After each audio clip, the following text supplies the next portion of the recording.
இன்றைக்கான மினி வ்ளாகில் நம்ம என்ன பார்க்க போகிறோம்னு பார்த்தீங்கன்னா சூப்பரான கருணக்கிழங்கு காரக்குழம்பு நம்ம ஸ்டைலில் எப்படி செய்கிறதுன்னு பார்க்கலாம் வாங்க. ஸோ ஃபஸ்ட்டு வந்துட்டு ஒரு கடாய் வச்சு அதில் ஒரு 4 டீஸ்பூன் எண்ணெய் ஊற்றிக்கங்க. நான் இன்றைக்கி தேங்காய் எண்ணெய் சேர்த்துக்கிறேன், நீங்கள் ரீஃபைண்ட் ஆயில் கூட சேர்த்துக்கங்க.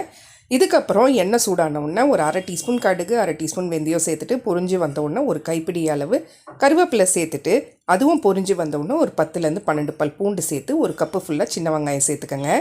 இதை ஒரு 2 நிமிஷத்துக்கு நல்லா வதக்கி விட்டுருங்க. வெங்காயம் வந்து ஓரளவுக்கு நல்லா வதங்கி வந்த உடனே நான் இன்றைக்கி 2 தக்காளி மீடியம் சைஸ் தக்காளி எடுத்து கட் பண்ணி வச்சுருக்கேன், அதை சேர்த்துக்கலாம். சேர்த்துட்டு அதையும் வெங்காயம், பூண்டு, தக்காளி எல்லாமே நல்லா வதங்கி வரட்டும். ஒரு 2 நிமிஷத்துக்கு வதக்கிட்ட பிறகு கருணக்கிழங்கை கட் பண்ணி தண்ணியில் போட்டு வச்சுருந்தேன், ஸோ அதை வந்து சேர்த்துக்கலாம். சேர்த்துட்டு இப்போ உப்பு வந்துட்டு ஒரு 3/4 டீஸ்பூன், மஞ்சத்தூள் வந்துட்டு ஒரு 1/2 டீஸ்பூன் சேர்த்துட்டு குழம்பு மிளகாய் தூள் 2.5 டீஸ்பூன் சேர்த்துக்கோங்க. கூடவே ஒரு 1/2 டீஸ்பூன் வெறும் மிளகாத்தூள் சேர்த்துக்கோங்க.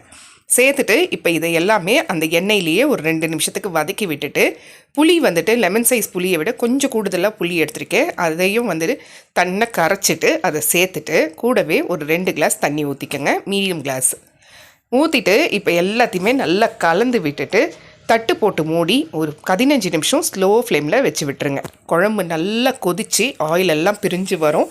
அந்த நேரத்தில் நம்ம வந்துட்டு கருவேப்பிலை கொஞ்சம் ஆட் பண்ணிக்கோங்க. அவ்வளோதான், சூப்பரான கருணக்கிழங்கு காரக்குழம்பு ரெடி.